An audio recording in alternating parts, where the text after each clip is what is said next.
Welcome to Early Returns, hosted by Jan Barron, a partner of Holtzman Vogel. This podcast examines law and politics and seeks insights from political players in elections, lobbying, media, and the law. Now, let's join our host, Jan Barron. Welcome back to Early Returns, a podcast about law and politics. I'm your host, Jan Barron. Our producer is Jody Mayer Piazza. I've been fortunate in my legal career to represent clients at the Supreme Court of the United States. I've even had 4 oral arguments, but arguing before the Supreme Court increasingly has become a specialty. And there is an elite group of lawyers who will argue 1, 2, or more cases per term. One member of this elite corps of Supreme Court practitioners is my guest, Kannon Shanmugam, who is a partner at the firm of Paul Weiss, Rifkind, Wharton and Garrison. He is the head of their Washington office and head of the Supreme Court and appellate practice group of the firm. Kannon has argued 38 cases at the court. He has worked in the Solicitor General's office, which represents the federal government in Supreme Court cases. He's a graduate of Harvard College and Harvard Law School. He earned a master's degree at Oxford, where he was a Marshall Scholar. And he was a law clerk to Justice Antonin Scalia. Kannon has been involved in many cases, including some about politics and campaign finance. I'm very grateful to Kannon for being willing to share with our listeners his thoughts and observations about the Supreme Court, political law, and constitutional law.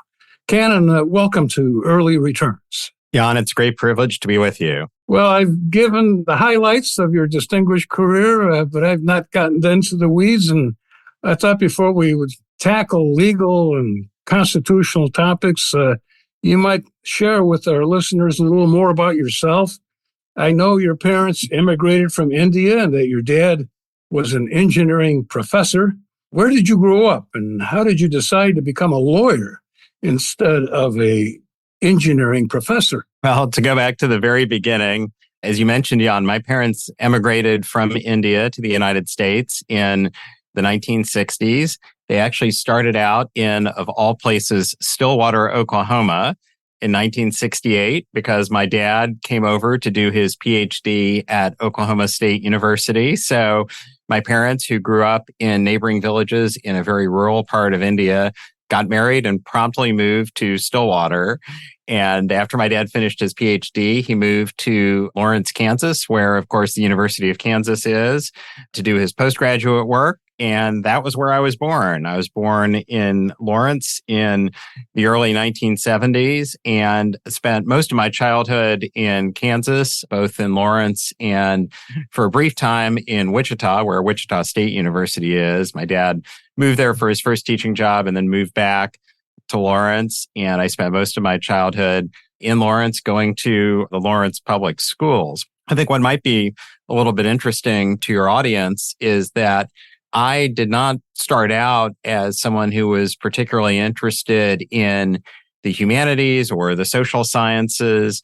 I was, if anything, probably most serious about math growing up, believe it or not. And it's really hard to believe for anyone who knows me now. I was the Kansas State math champion. And all the way through high school, that was what I thought I was going to study in college.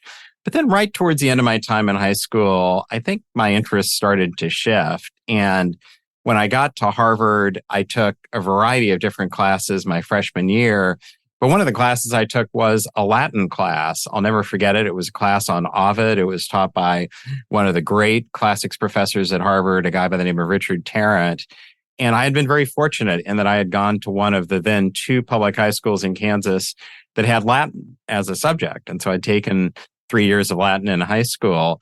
And I just loved the class. I loved everything about it. I loved being in a smaller subject area with a smaller number of students where the faculty lavished a lot of attention on us. And so I'll never forget, towards the end of my freshman year, I called up my parents and said, I think I'm going to be a Latin major. And to their credit, they did not react with shock and horror. But I think my dad at some point might have asked, what are you going to do with that after you graduate? Mm-hmm. But it really reflected the fact that my interest had really shifted away from math and the sciences towards the humanities. And I'm so glad that I made that decision because I had a wonderful undergraduate education in that very small field of concentration. And it was very good preparation for law school and what was to come afterwards. And I wasn't sure, even when I graduated from college, that I wanted to be a lawyer. I was really torn between law and my other love, journalism.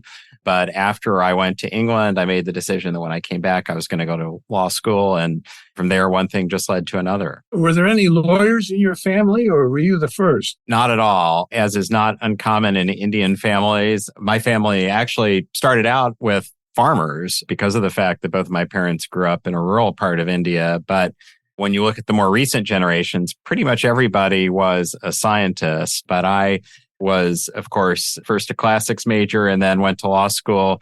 My younger brother was a computer science major and then went to business school. He now teaches at the business school at the University of Kansas. And of course, I now practice law. So I think I, in particular, am the fruit that fell far from the tree. Personally interested in hearing this. I was not aware of your journey. As you know, I'm an immigrant myself. I was a young boy when we immigrated, but my father was Polish. He was a mechanical engineer, and my mother was Belgian. And she eventually wound up getting some degrees here in the United States so that she could teach. And she was a language professor at Ohio University. My journey into law was having a discussion with my mechanical engineering Polish father, who asked me in my senior year, what do I plan to do? And I said, well, I'm thinking of either being an English professor like Mom, go to graduate school, or I'm thinking about being a lawyer. And he pointed his finger at my chest and said, you're going to be a lawyer. That's how I became a lawyer, which is, I didn't have a whole lot of free will in that one. After law school at Harvard, you clerked, as I mentioned, for Justice Scalia. But before Justice Scalia, you also had a clerkship with then Judge Michael Luttig, who's attained some additional notoriety in recent years when he was a judge on the Fourth Circuit. And your clerkships were almost 25 years ago at this point. Well, other than the composition of these courts, the Fourth Circuit and the Supreme Court, what, if anything, is different now in your more distant observation than when you were clerking on the inside? Are there things that have changed that you've perceived?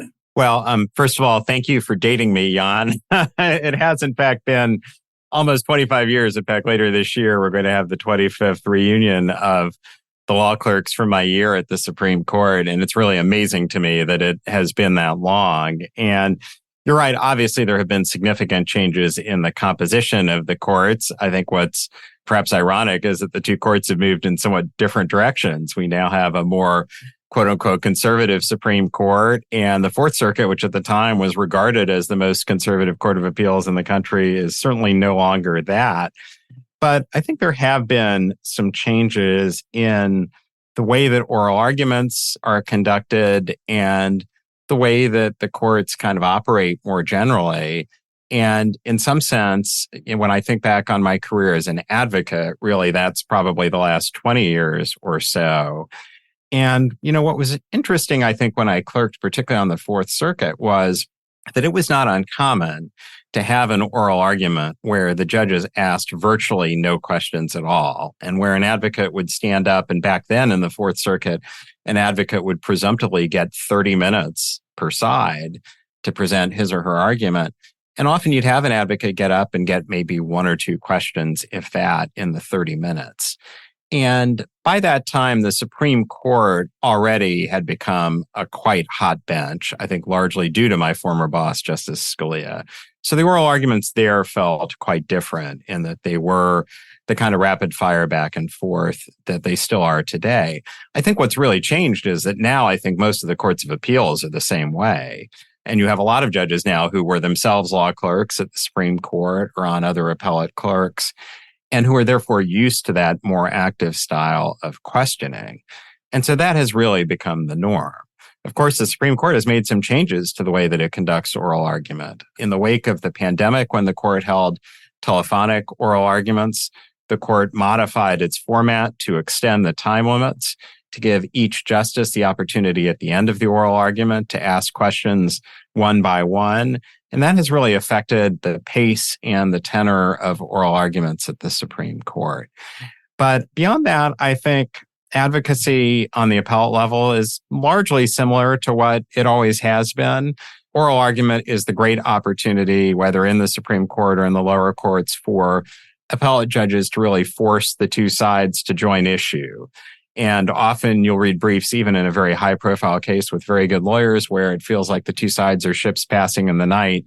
An oral argument is really the opportunity for the court to test the weaknesses in each side's position. And so it remains every bit as important now as it always has been. I've heard some justices, more than one, I should say, make comment informally before lawyer groups. The justices have pretty much made up their mind on a case by the time advocates get up and do the oral argument.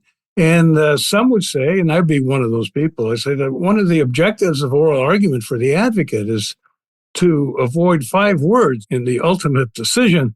And those 5 words are, as counsel conceded at argument. Do you have any insight into those observations and thoughts? Well, I would say 2 things. First, that I think it is definitely true that in the Supreme Court in particular, the written briefs are probably more important than the oral argument, because in the majority of cases, perhaps even the vast majority of cases, it's really the written briefs that lead to the outcome.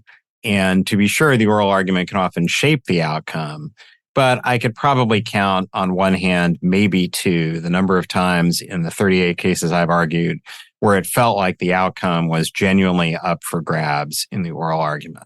If anything, I would say that I think oral advocacy matters more in the lower courts, perhaps in part because cases in the lower courts tend to involve more issues and more factual complexity. So I think the oral argument can often direct the outcome in a much more substantial way. And second, I think it is true that in many ways, the old saw is true that you can probably lose a case more easily at oral argument than you can win it. But I think you want to be careful going into an oral argument not to be too risk averse, not to go into the 4 corners, as basketball fans would say, at least back in the days when the 4 corners were a thing. You don't want to just be playing defense during an oral argument and be so afraid to make a concession that you're not actually engaging substantively with the court. And I think experience helps in that regard. I think the more experienced advocates tend to be the ones who go into the oral argument with a better sense of what the contours of their position really are, what they're willing to give up, what they're not willing to concede because it could cost them their case. And a large part of the preparation process is just figuring out exactly where those boundaries lie. Well, one of the most dramatic examples of a counsel saying something that really turned a case around, in my experience, occurred in the famous Citizens United case, which was a challenge to the prohibition on corporate money being used in advertising to disseminate political messages. And the technical issue in that case was an incorporated conservative group producing something called Hillary the Movie, which they wanted to disseminate, and were told by the Federal Election Commission that would violate the law prohibiting corporate financing of political messages. And at oral argument, the government, as is customary, was represented by a representative of the Solicitor General's office, someone, not you, someone I know, who is a very excellent advocate and very experienced, even at that time. He was asked by one of the justices, I believe it was Justice Alito, who said, well, is the government's position that the law would prohibit a corporation from producing something called Hillary the Book? Would that then become a crime if a corporation did that? And the advocate said, well, yes, Justice, it would. As a result of that concession, which, by the way, was accurate, there was nowhere else to go. And the court said, well, we're not going to decide this case right now. We're actually going to invite all of you back in 3 months and have all arguments again to decide whether we should overrule at least 2 previous cases where we sustained prohibitions on corporate spending in campaigns.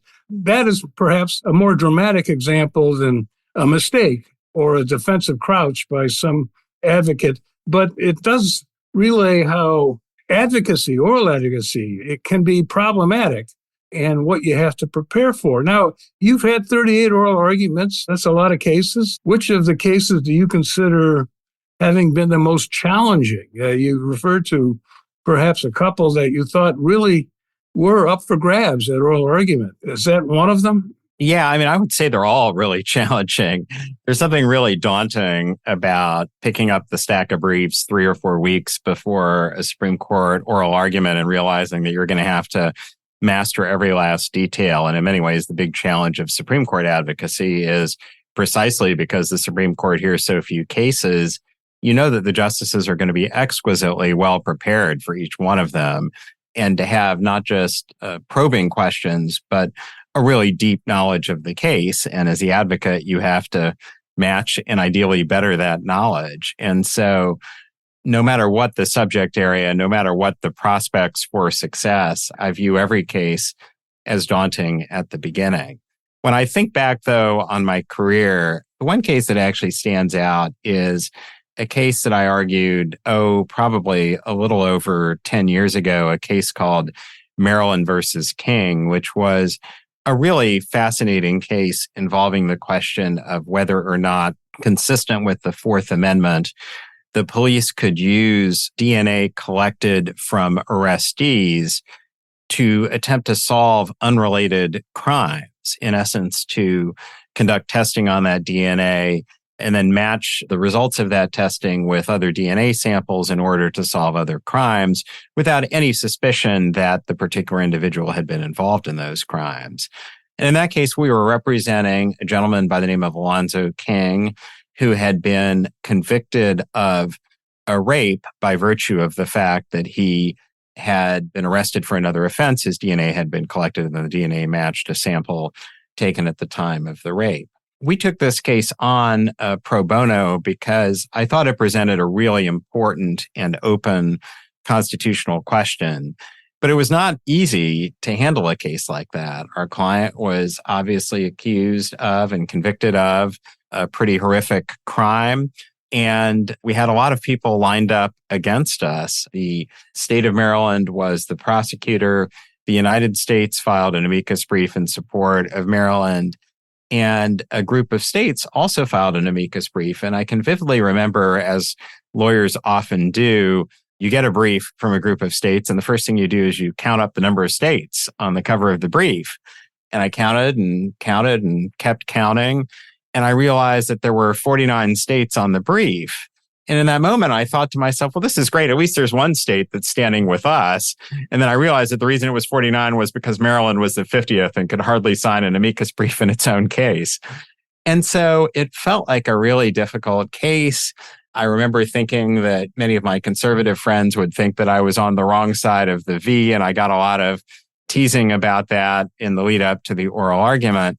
But then we got to the oral argument, and lo and behold, this case, which many people, I think, predicted was going to come out 9-0 against us, looked like it was in fact going to be a very close case. And two things happened at the oral argument. First, it became quite clear that my former boss, Justice Scalia, was sympathetic to our position, and he beat the lawyer for the state of Maryland up pretty badly during the oral argument on the scope of the government's of the state of Maryland's position. But then number two, at one point in the oral argument, actually while I was arguing, Justice Alito said, I think this may be one of the most important criminal procedure cases that the court has heard in a generation. And it was at that moment that I think everybody realized this is going to be a really substantial precedent from the court. And unfortunately, we lost the case, but we lost it 5-4.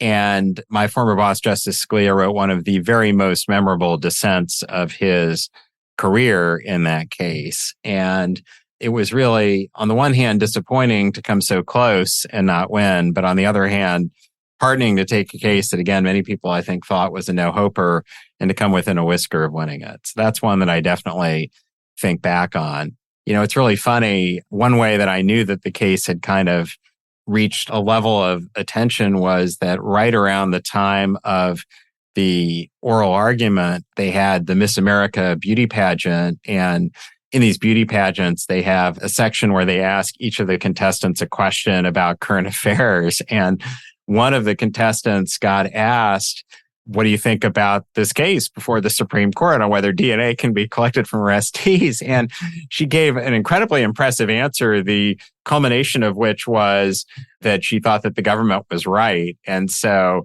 of course, the video of that immediately got sent around the members of the team. And one of my associates said, well, Kannon, looks like you actually lost that case 6-4. At the beauty pageant. My goodness. Well, one of the things that occurred at the court, which received enormous public attention in the last couple of years, was the leak of a draft opinion by Justice Alito in the so-called Dobbs case, which ultimately overruled Roe versus Wade and reopened the whole issue of abortion rights and left it to the states. And that, of course, is unprecedented to have a leak of that sort. I don't think there's ever been an opinion that was released before the official final version of the case was released through official court channels in the clerk's office. What's been the effect of that on the court? I mean, do you think that it's had, obviously they've had to increase security in some fashion.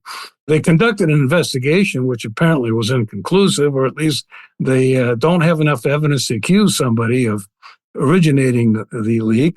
But what effect does it have in the dynamics of the court itself and the operations of the court, the staff, the clerks, the justices? How do they behave differently as a result of that episode? Well, it's a great question, Jan. And the short answer is, I don't know exactly what effect this has had on the court, on the law clerks and other personnel, whether it's had some sort of chilling effect on the willingness of members of the court to share draft opinions freely, what precautions the court has taken, that the court has indicated that it has in fact taken precautions in the wake of this leak.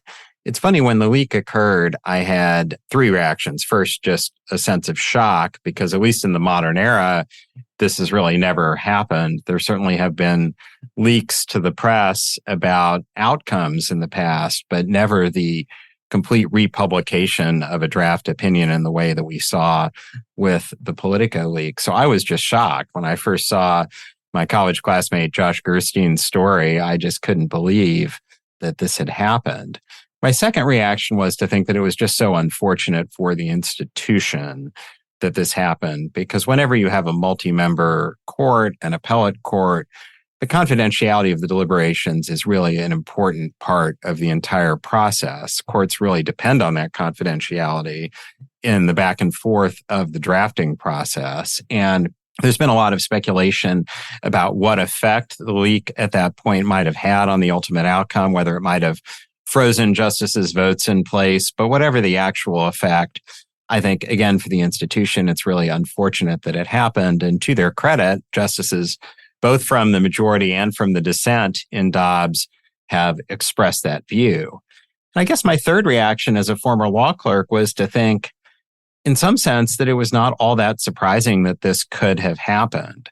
Because one of the things that you learn when you clerk at the court is that the entire process involves a lot of people, essentially all of the law clerks and, of course, all of the justices and a large part of the court staff have access to the draft opinions, because the drafting process involves all of the chambers. All 9 justices sit on every single case. So draft opinions go around. It's very easy to print them out. And there's really no security, at least there wasn't security, going into or coming out of the building. In fact, I remember I would not infrequently take a stack of cert petitions home and go to the local Burger King next to my apartment and just read them, because, of course, there were hardly enough hours in the day to get everything done. And I never did that with confidential materials. I did that with public filings. But I remember thinking, boy, I could take anything out of the building and nobody would know. And of course, once a document is in someone's hands, it's pretty easy to duplicate it, to send it confidentially, to get it into the hands of somebody if you are minded to do that in breach of every court practice. And so I came away with a sense of thinking, I'm kind of surprised that this hasn't happened before. And I hope that the court can prevent it from happening again.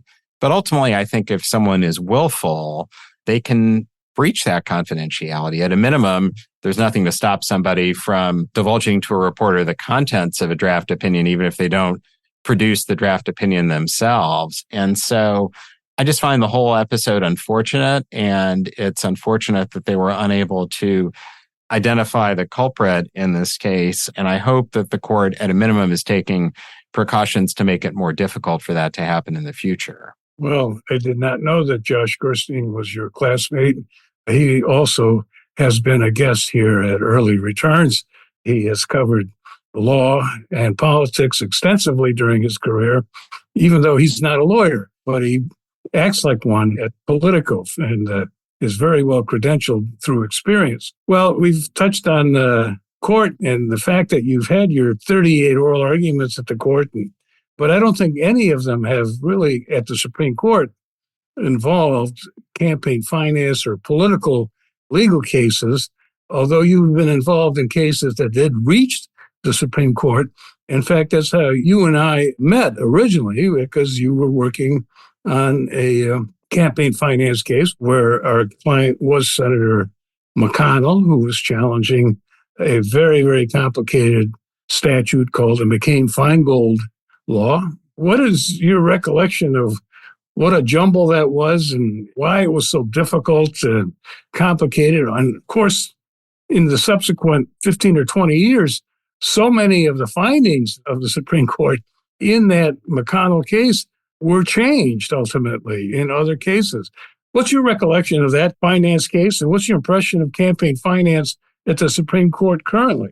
Well, Jan, it's funny because, as you say, I've argued 30-some cases at the Supreme Court, but I would say that it's a case I didn't argue, McConnell versus FEC, which was really the case that I think in some ways made my career. And so, as you say, Jan, we first came to meet in that case, which was decided by the Supreme Court in 2003. It was a really fascinating case that was resolved on an expedited basis because Congress, when it passed the Bipartisan Campaign Reform Act, popularly known as McCain-Feingold, wanted its constitutionality to be adjudicated sooner rather than later. I think because many, including President Bush, when he signed the law, had some doubt about the constitutionality of it. And this was really a dramatic change to the federal campaign finance laws. It had a number of provisions. There were a huge number of constitutional issues. I think ultimately when it went up to the Supreme Court, there were something like 21 constitutional issues that the parties raised. The most significant provisions involved the funding of political parties and then restrictions on contributions by corporations and unions, which, as you mentioned earlier, ultimately became the subject of the Citizens United case, which reversed McConnell in part. But what made this a supremely fabulous opportunity for a young associate like me was that we were retained to represent Senator McConnell, and he put together really a dream team of lawyers to bring the challenge, led by Ken Starr and Floyd Abrams, and of course you, Jan, and so many others. And there were so many other lawyers involved in the case. Bobby Birchfield represented the Republican National Committee. Seth Waxman represented Senators McCain and Feingold, who intervened. The Solicitor General at the time was the legendary Ted Olson. And to their credit, the Bush administration, while I suspect they harbored some personal doubts, stoutly defended the constitutionality of the law. So Ted, along with his then young deputy, a guy by the name of Paul Clement, were on the other side.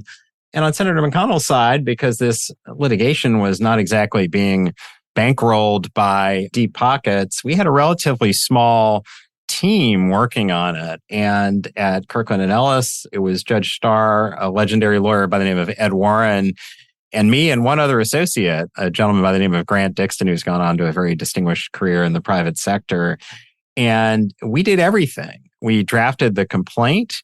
We drafted the briefs before the 3-judge panel in the District of Columbia that by statute heard the case first. And then we handled all of the filings at the Supreme Court level. So for a young lawyer, this was a terrific opportunity to have an enormous amount of responsibility and to learn from people like Ken, of course, who I work with on a daily basis, but also Floyd Abrams, who's been a mentor to me ever since, and you, Jan, and so many others.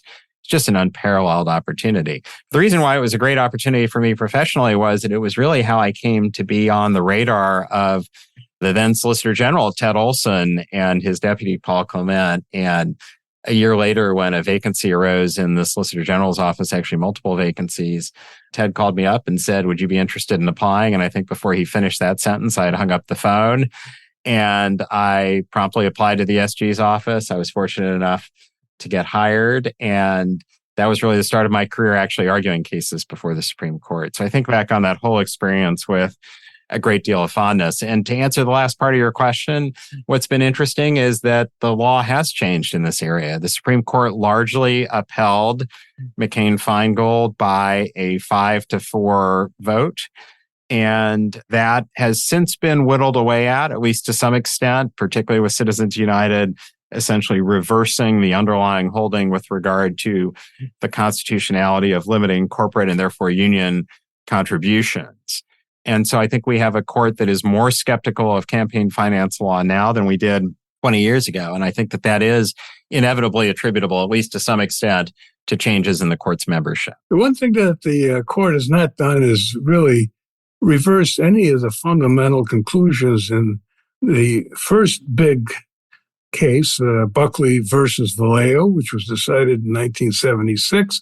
And the distinctions that the court made then, by and large, remain intact, that there can be, with justification from the government, restrictions on direct contributions to candidates and campaigns, but there shouldn't be restrictions on the robust, independent spending and political activities of any of the other participants in our political process, whether they're individuals or political parties or PACs or even corporations and contributions. And your story of the effect of your involvement in the McConnell case reminds me of a similar story, an associate whose first case out of law school was Buckley versus Vallejo, a young man who worked for the firm of Covington and Burling. And he got involved in the Buckley case because his former law professor at Yale was one of the advocates at the Supreme Court, then Professor Ralph Winter, who went on to be a judge on the Second Circuit. And that young associate was by the name John Bolton, who stuck with campaign finance for about 10 minutes after the Buckley decision. He told me once that, it really felt odd to work on the most important case in your career as the first one, and you weren't even eligible to be admitted to the Supreme Court. But he was there at counsel bench during the entire case of the Supreme Court.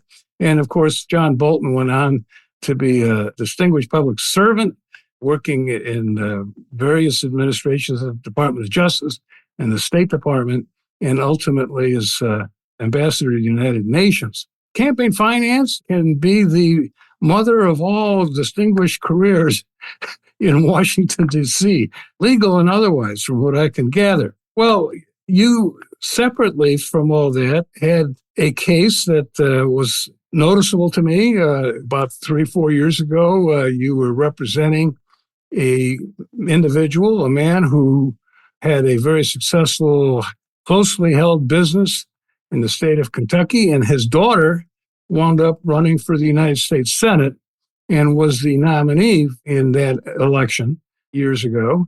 And it then, through investigation, was discovered that this father had used a lot of money from his businesses to help finance the campaign of his daughter.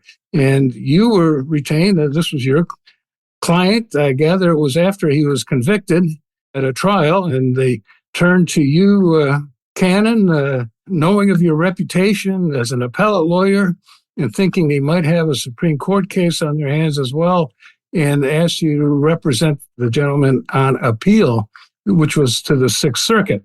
What was the big issue there? I hate to, spoil everyone's waiting for the result.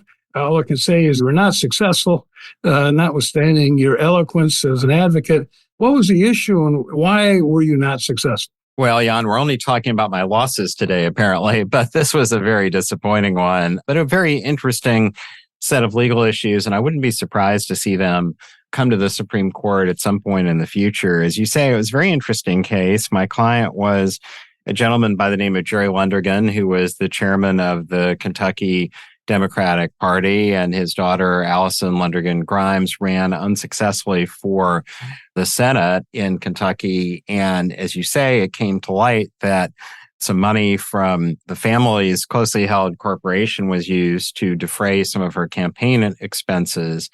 And what was interesting about this case was that the government did something fairly unusual, which was to bring a criminal prosecution rather than to bring a civil action on the part of the Federal Election Commission. And that in and of itself, again, was pretty rare. But the real question involved the constitutionality of applying the campaign finance laws in this context. And the constitutional argument we made was that when you're dealing with intrafamilial contributions, and this was effectively that, even though it was a contribution from a family-owned corporation rather than directly from a family member, our argument was that in those circumstances, you don't have the same risk of quid pro quo corruption that you do in other circumstances, because to the extent that a candidate is going to favor a family member, that candidate would favor the family member anyway, presumably without regard to whether or not campaign funds were contributed. So we brought an as-applied challenge to the application of the campaign finance laws. And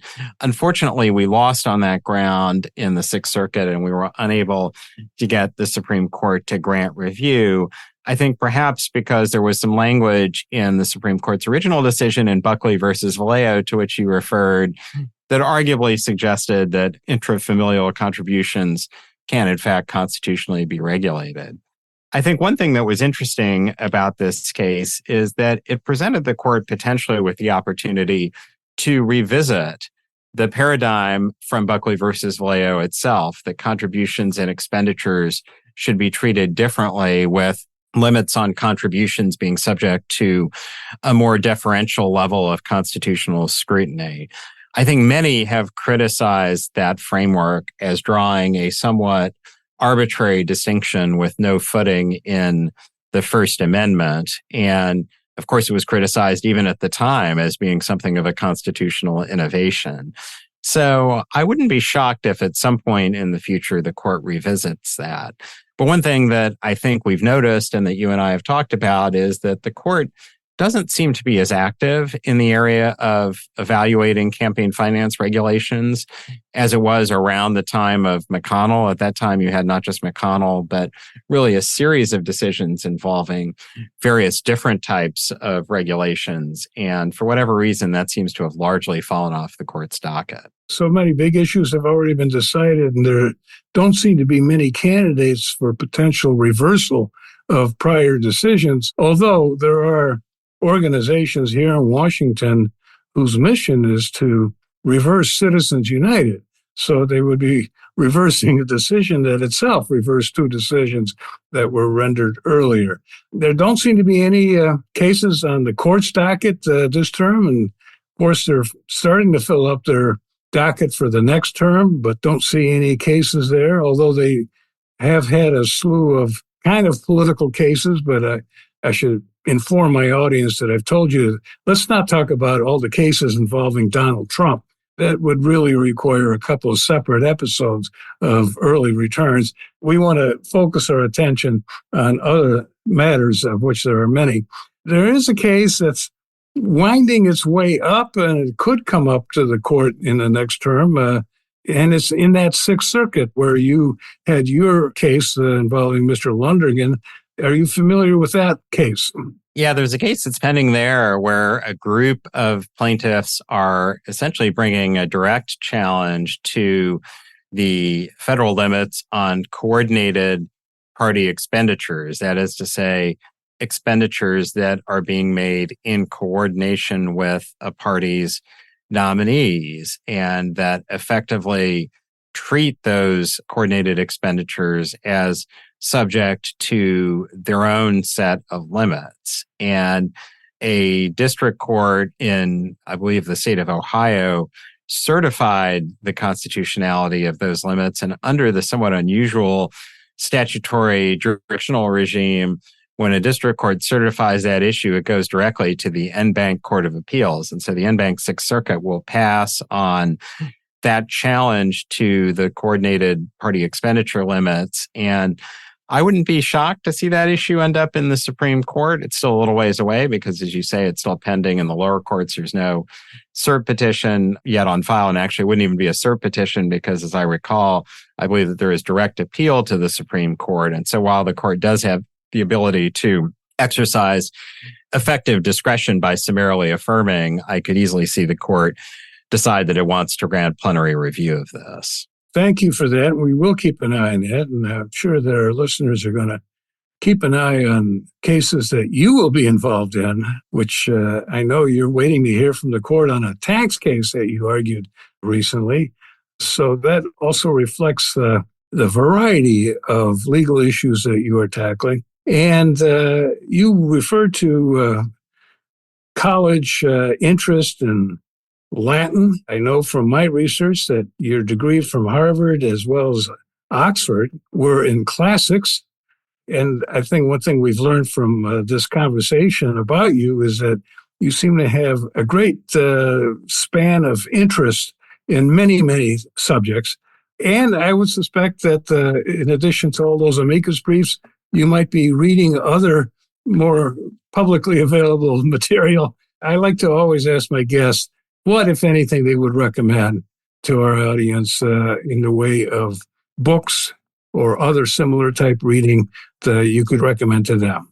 Well, with a busy practice that involves a lot of reading, as well as a wife and 3 boys at home, I often find that it's just hard to squeeze in the time for pleasure reading. And often at the end of the day, I just want to turn on whatever sporting event is on and kind of zone out a bit. But I've really tried, particularly this year, to do more leisure reading. And thanks to my client, Amazon, I am a voracious user of the Kindle app, and I have my own Kindle reader. And so particularly when I'm traveling, I try to squeeze in reading even when I'm just standing in line to board a plane. And I've been fortunate in that I've read a lot of good books lately. Just to mention some of them, I read and really enjoyed Brad Snyder's biography of Justice Felix Frankfurter, Democratic Justice. It's a long book, so it takes a certain amount of time to get through it, but really a fascinating picture of Justice Frankfurter and the Supreme Court of that time in the early to mid 20th century. I've read a couple of great novels recently. I read the South African novelist J.M. Coetzee's novel, The Pole, which is as short as Brad's biography of Justice Frankfurter is long. So that's an easy read. And I read just a great new American novel by Roxana Robinson called Leaving, which I just highly recommend, a very elegiac novel about the aging process, and one that I would highly recommend to anyone who likes fiction. I'm currently reading Rob Copeland's book, The Fund, about Ray Dalio, the legendary founder of Bridgewater, the well-known fund. And that's a very interesting book as well. So I wish I had more time to read, but those are the books that I've read over the last few months. Well, that's an impressive reading list for the alleged limited time that you afford for this type of reading. It would tax me, and I don't spend as much time on briefs and cases as you do. So thank you, Kannon Shanmugam, for your reading suggestions and for your insights on law and politics. I want to thank also our producer, Jody Mayer-Piazza, and to the Holtzman Vogel Law Firm for its support of this program.